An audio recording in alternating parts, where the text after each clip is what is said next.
رجوع کرتا پائیں گے انشاءاللہ عز و جل۔ صلو علی الحبیب صلی اللہ تعالی علی محمد۔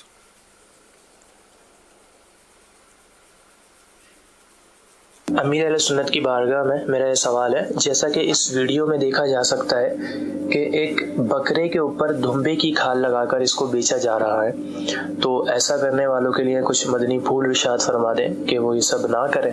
اور میرا دوسرا سوال یہ ہے کہ اگر کسی نے اس کو پرچیز کر لیا دھمبا ہی سمجھ کر، تو کیا اس کو اپنی قربانی کا ثواب ملے گا یا نہیں؟ بکرے کو دمبے کی کھال پہنا دی ہے، بہت تگڑا بنا دیا ہے۔ اب اگر گاہک کو لیتے وقت پتا ہے کہ یہ ہے بکرا اور دمبے کی کھال پہنا ہوا ہے، جب تو لینے میں کوئی حرج نہیں ہے، اب دھوکہ نہیں ہے نا، اس کو پتا ہے، بیچنے والے نے بتا دیا ہے، تب تو کوئی حرج نہیں ہے۔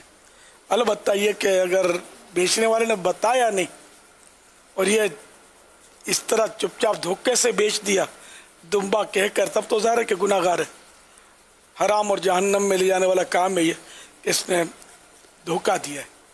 تاہم یہ کہ اگر بکرے میں دمبا نما بکرے میں کوئی عیب نہیں ہے جو قربانی کے لیے رکاوٹ ہوتا، تو قربانی ہو جائے گی، عمر بھی پوری ہے اور کوئی ایسا عیب بھی نہیں ہے، قربانی کے قابل ہے، تو قربانی ہو جائے گی۔ صلو علی الحبیب صلی اللہ تعالی علی محمد۔